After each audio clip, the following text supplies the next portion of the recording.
Fouzia, how many countries you have visited? Um, 80 countries just before 80, 8080. Wow.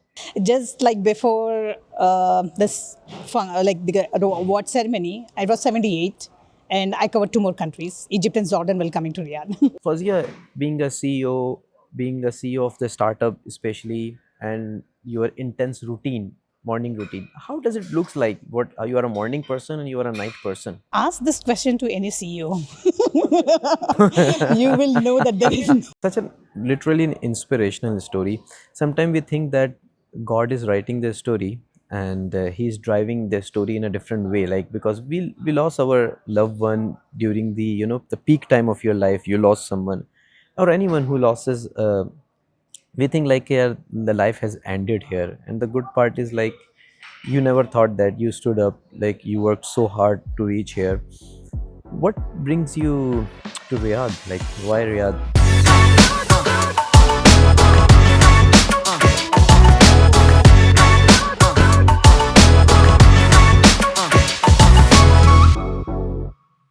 Welcome back, X to 10X. As you know, we are not in Dubai, we are neither in PH Studio 14. We are in Riyadh. And this is the second episode of On the Go podcast. Yes, in Riyadh, we met one of the CEO of a startup in US in one of the leadership conference yesterday, and here we are sitting with her with a podcast with another episode.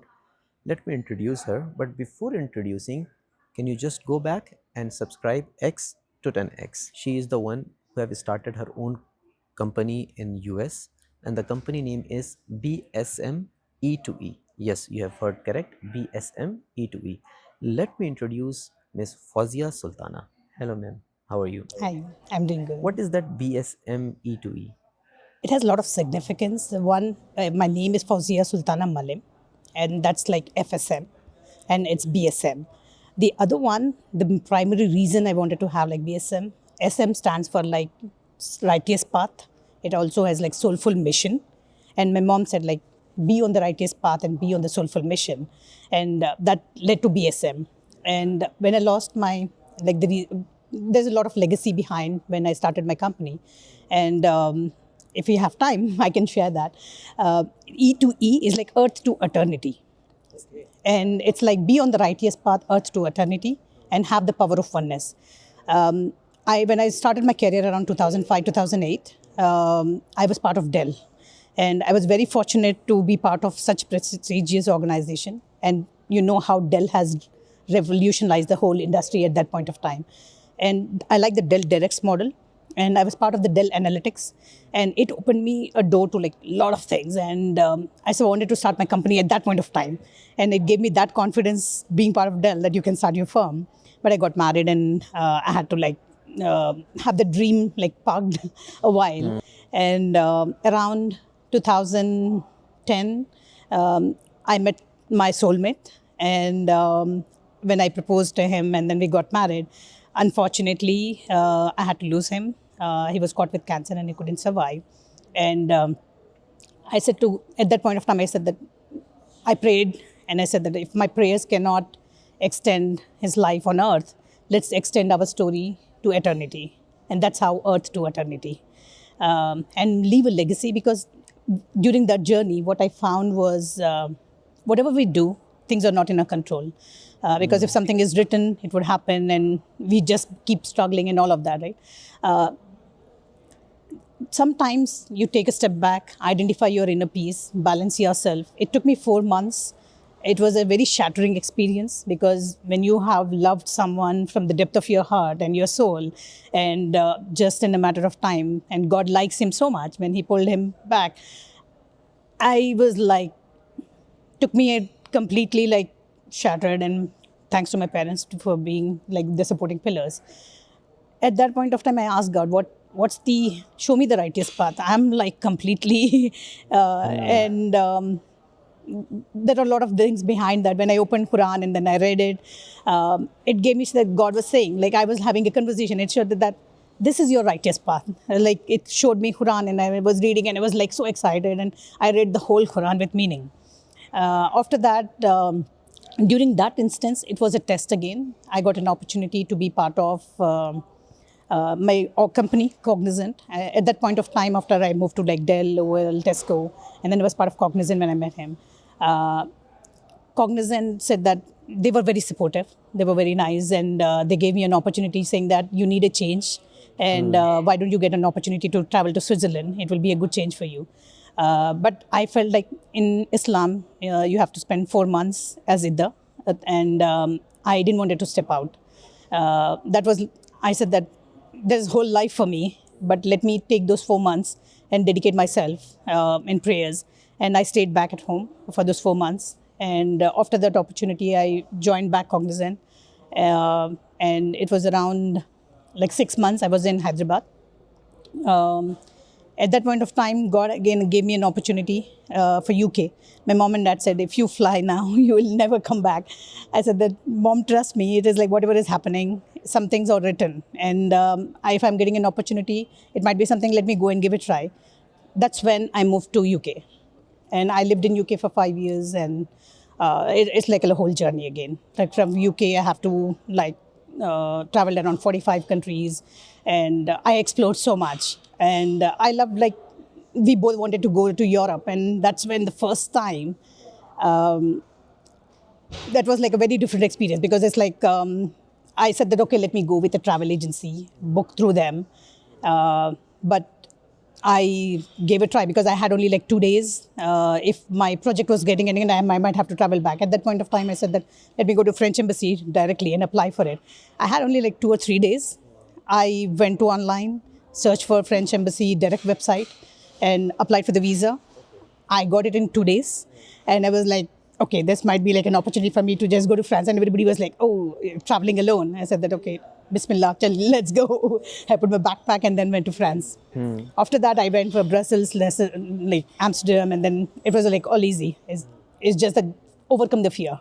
Nothing is as Correct, difficult, right? correct. So, and then I traveled like whole journey. And then because of that, when I was on a tier 2 intra-company transfer visa when I was in UK.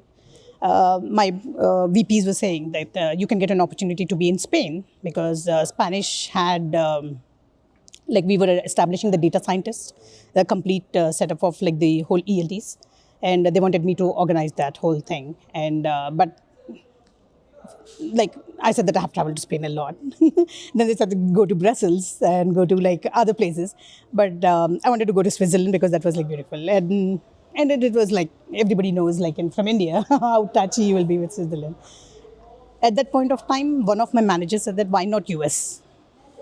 I said that everybody was like, a girl from a small town and then having wearing a hijab, US is like not safe and all of that. I said that if even somebody says don't do it, it's like, what's wrong with it?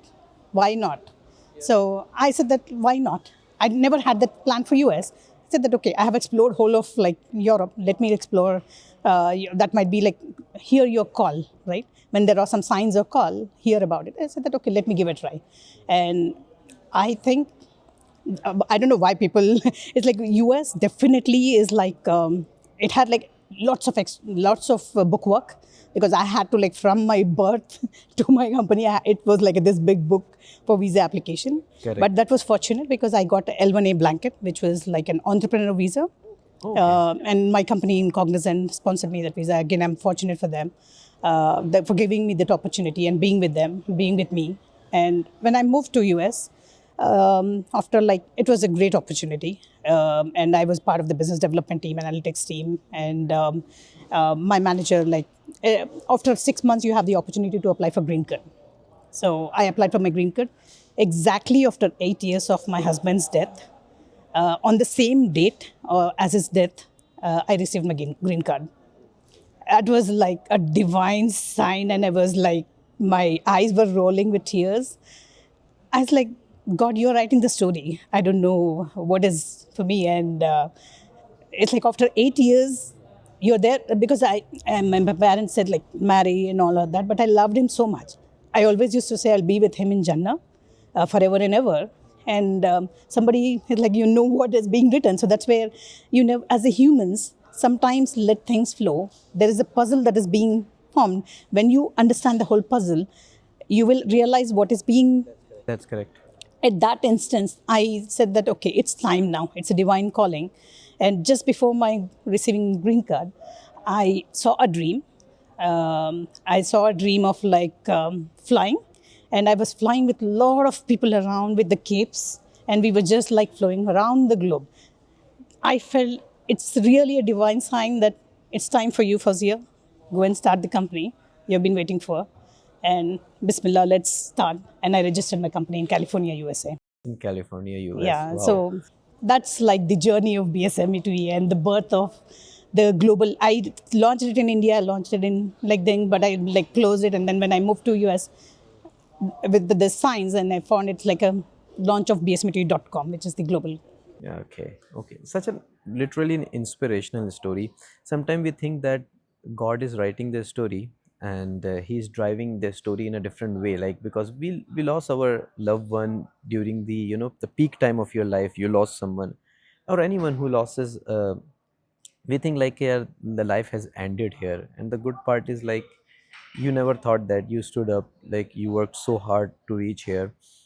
What brings you to Riyadh? Like, why Riyadh? That's actually, even I'm surprised. Like, I'm a person like I have my like business, and I'm part of like what you said today as a program director, CX offerings head, and I'm busy with my life. And at the end of the day, whatever I do, I put my soul, I put my passion.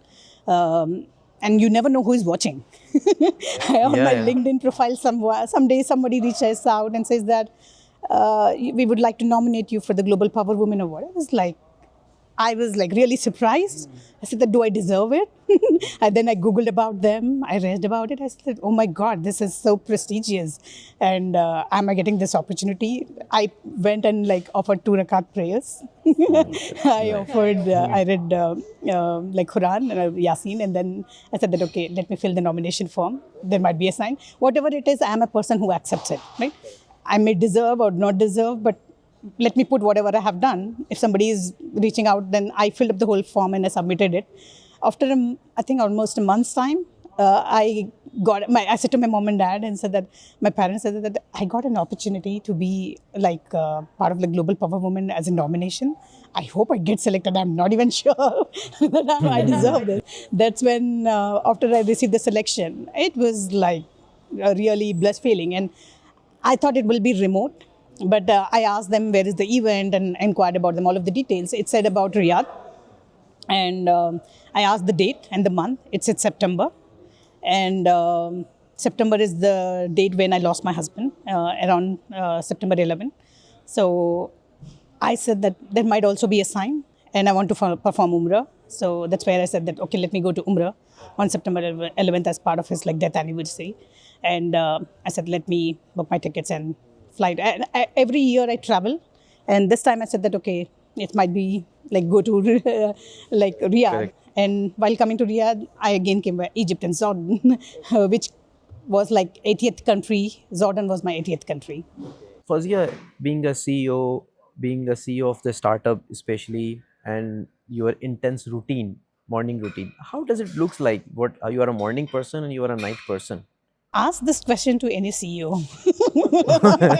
You will know that there is no routine for the CEOs. It's all Okay. busy life. And when you're passionate, time doesn't matter because you're putting your passion. And when time demands, you be there. You be there, right? And be at the moment, be at the present. My work at Virtusa, I'm like the global head, and it deserves like my attention. And I want to like expand the business. I put my soul. Because that company is offering me an opportunity to be in like US, be part of like a prestigious department, which is the digital, like the whole digital platforms offering, and I'm part of like such a prestigious department, and the opportunity that I have is to do a business development for customer experience. And you know the importance of customer experience today. And throughout my life and 2 decades, I've done like marketing and customer experience. I think it's more of like I would say overall, it's better to be like how would I put this across? Opportunity to be like you have to when you somebody's paying for you, do your best, right? In that way, 7 to 9 or 9 to 10 doesn't matter. I'm Doesn't available for matter. them, even if there is some Yeah, meeting on yeah. weekend. If there is a CEO deck that needs to be prepared, I'll be there on Sunday as well. Doesn't matter because the work demands it. Be available. 7 to 9, I log in at like 7 o'clock because you have to work in IST time zone, EST time zone, GMT time zone. But after that, even evening time, I take a break and relax in like my evening time. And then night time, I work with my firm, like my BSM E2E company employees, and then I support, like guide the team. And I am fortunate, blessed that I have really got a good team Very who is nice. very supportive and they understand my mindset. They know what I'm speaking, what I'm asking for, and I get a very quality output out of that. And that's how you see BSME2E.com. That's a, it says that it's a blessing to, have a team, and especially when you're starting your own startup, the top 12 people in your team should be the one who understand your goal, who understand your perspective also, like where you are driving, your team also be driving in the same way. Fazia, how many countries you have visited? Um, 80 countries just before 80. 8080, wow. Just like before this like the award ceremony, I was 78, and I covered two more countries. Egypt and Jordan will coming to Riyadh. Okay, so you came all the way from Egypt and then Saudi. Yeah, from LA, I went to India. From India, I took my parents, and they said that, okay, rather going to Riyadh directly, I want you to explore with me. They said that, come on my adventurous trip. And I took them on Okay. an adventurous trip from Egypt. And I went to Jordan, Wadi Rum, which is like a very tiny airport. And you know how difficult it is to, when there is, airports are like so tiny. But it is very great experience. Wadi Rum, Wadi Musa. I went to Amman, Dead Sea, and then landed in Riyadh.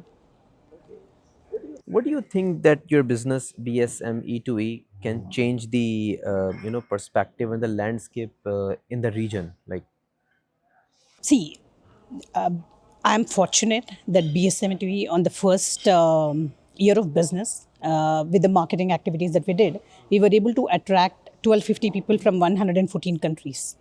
And the vision of BSME2E is to be global, right? And it's a unified platform.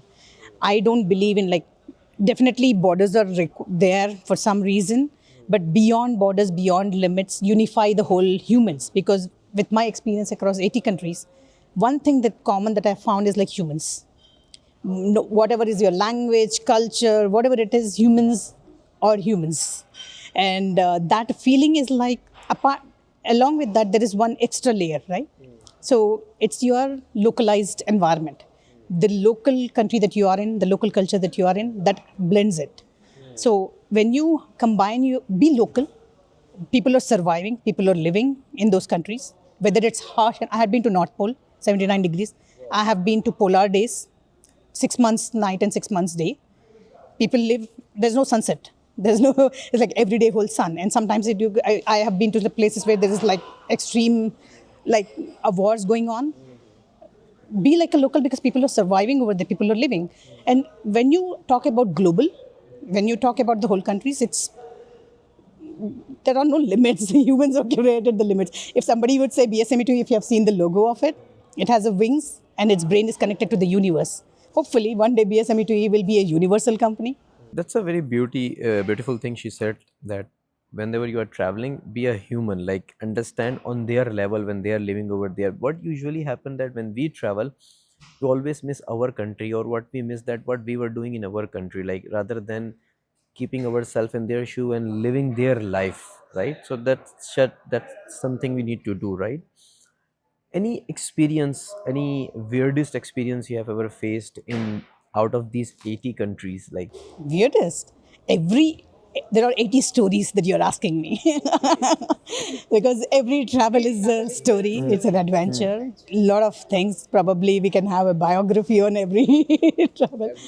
Yeah, and some of the things that really stood out, I can talk about my recent experience. I'd been to Russia, and Russia is all in sanctions, and everywhere is like, none of the none of the international cards work. Oh, No, really? none of the international cards work. You cannot get the currency exchange easily, rubles. I was in Uzbekistan, I was in like other countries, but exchanging the currency is not easy. And on top of that, online, it's all dead because of the SWIFT platform and the sanctions that are going on. If you have to book a flight, if you have to book a stay, it's not easy. And I did not have plans to go to Russia. I was like going to China.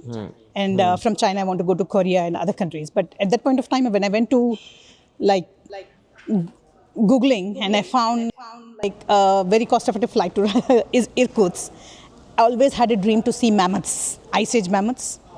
And Russia had the ice age mammoths, which is million years DNA.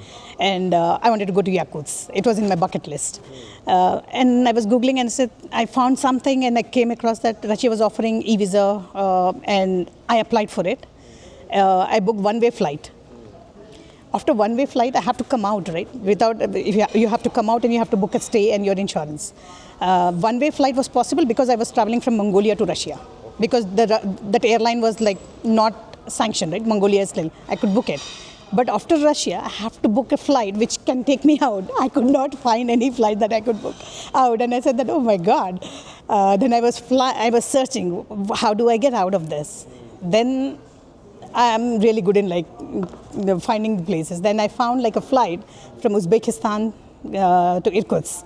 So that's how I landed in Uzbekistan. That was not in my trip. That was not in my plan. So I said Uzbekistan, and I Googled it and I found like, okay, it's like visa is possible. Then when I'm traveling Uzbekistan, why not others? Then I added 4 more countries. So you traveled after Uzbek to Kyrgyzstan? I covered 10 countries in that trip. Okay. I covered Hong Kong, Macau, China, Mongolia, Russia. I went to Uzbekistan, Tajikistan, Gabao area, which is like very sensitive area. And from there, Kyrgyzstan. I went to Kazakhstan. And then I went back to Russia. I wanted to cover Moscow and St. Petersburg because Russia, Irkutsk and Yakutsk is on the right side. So I covered like St. Petersburg, Moscow. And then from there, I went back to Armenia, Georgia. Wow. I wanted to go to Azerbaijan. But Azerbaijan, Georgia are little tensed areas. And I could not cover Azerbaijan in that trip. And that was not in my plan. And I was like on the airport and I was searching for the flights where I could find. And I found a flight to Kuwait. And I came to India via Kuwait and to meet my parents. Oh my God, it's like catching a bus from one city to another city or catching a Be flight like from local, one city. global citizen. Yeah, seriously, like globetrotter, huh? Okay, great. Fouzia, you just said like you started from a small town to 80 countries. If your life would be a movie, what would be the name of that movie? Oh my God, that's really a very interesting question. I would still say be on the righteous path. Be on the righteous path. Yeah, be on the righteous path. Or a soul mission. Or a passion soul prints. I can go on. Are you a coffee person or a tea person? None. None of them. You don't do. I don't drink coffee and tea. If you will be stranded on an island, what 3 things you will like to take with you? Me? Definitely my passport. Along with that, I know sometimes currency matters, but definitely a card. Because if I have my card, I can exchange anything and I can do. I have already done that during the COVID time. What would be my third thing? My faith and my soul. So Fouzia, in BSM E2E, how do you lead by example? That's a very interesting question. It's because it did not come to me instantly how to lead. Because when you are starting your journey, things fall as and when you take into the journey. So when I first started my company BSM E2E, and then one vision was always solid. Have a foundation where I wanted to unify talent book. I wanted to unify shopping, advertising, your agentship experience all under one ecosystem. That idea came in because I did my entrepreneurship from MIT, edX. And during that process, there was a brain mapping exercise to put all your ideas into a paper. And at that point of time, I got like 15 ideas or 15 business ideas. And I thought that, do I start 15 businesses? And then I did like a lot of brain exercise. And then when I mapped everything, I said that I can create a unified ecosystem, which is, I did a lot of research in McKinsey papers and a lot of things. When I found what are the problem areas that humans are facing today. And at that point of time, I found a lot of industry stats, which led me to a unified ecosystem. When I started it, I started with like, imagine physical stores or malls. You have like a lot of shopping places where humans go and just rent the stores. Imagine having that in a digital world, a digital stores or e-stores. That e-stores was like whole physical, whole earth, think about that as a mall. When you are like in Riyadh, Riyadh has like mall, and only people from Riyadh can do that. But what if whole Saudi is a mall? Whole globe is a mall. Is that possible physically? No. Can it be possible digitally? That's Yeah. BSM E2E. It's like a digital global shopping mall where users can show talent, where users can sell products, services, you can advertise.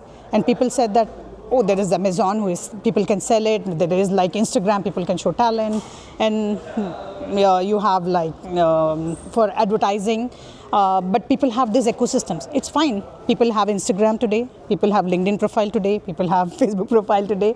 It's all fine, but what is it that people are lacking? What's that missing? Those are the questions that when you ask, and when you design it, your ecosystem, fill out those gaps, fill out those things, and not just like filling up those things, but create a better experience, create a simplified experience. So in BSME2E, when you log in, you can have all of that.